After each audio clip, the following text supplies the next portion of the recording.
Chapter 8. On that day did the king Ahasuerus give the house of Haman, the Jews' enemy, unto Esther the queen. And Mordecai came before the king, for Esther had told what he was unto her. And the king took off his ring, which he had taken from Haman, and gave it unto Mordecai. And Esther set Mordecai over the house of Haman. And Esther spake yet again before the king, and fell down at his feet, and besought him with tears to put away the mischief of Haman the Agagite, and his device that he had devised against the Jews. Then the king held out the golden scepter toward Esther. So Esther arose, and stood before the king, and said, If it please the king, and if I have found favor in his sight, and the thing seem right before the king, and I be pleasing in his eyes, let it be written to reverse the letters devised by Haman, the son of Hammedatha, the Agagite, which he wrote to destroy the Jews which are in all the king's provinces. For how can I endure to see the evil that shall come unto my people? Or how can I endure to see the destruction of my kindred? Then the king Ahasuerus said unto Esther the queen, and to Mordecai the Jew, Behold, I have given Esther the house of Haman, and him they have hanged upon the gallows, because he laid his hand upon the Jews. Write ye also for the Jews as it liketh you, in the king's name, and seal it with the king's ring.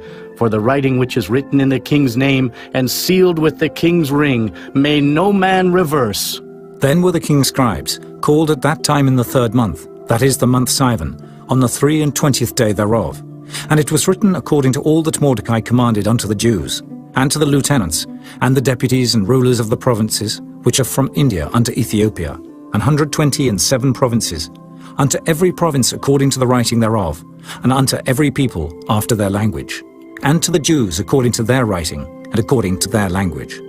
And he wrote in the king Ahasuerus' name, and sealed it with the king's ring, and sent letters by posts, on horseback, and riders on mules, camels, and young dromedaries.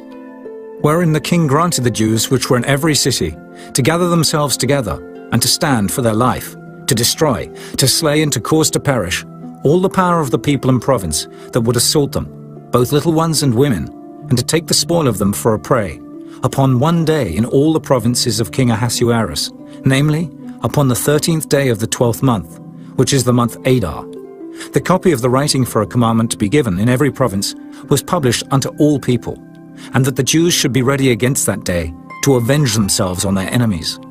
So the posts that rode upon mules and camels went out, being hastened and pressed on by the king's commandment, and the decree was given at Shushan the palace.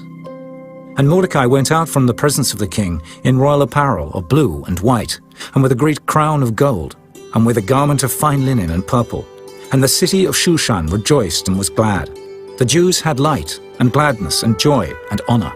And in every province and in every city, whithersoever the king's commandment and his decree came, the Jews had joy and gladness, a feast and a good day. And many of the people of the land became Jews, for the fear of the Jews fell upon them.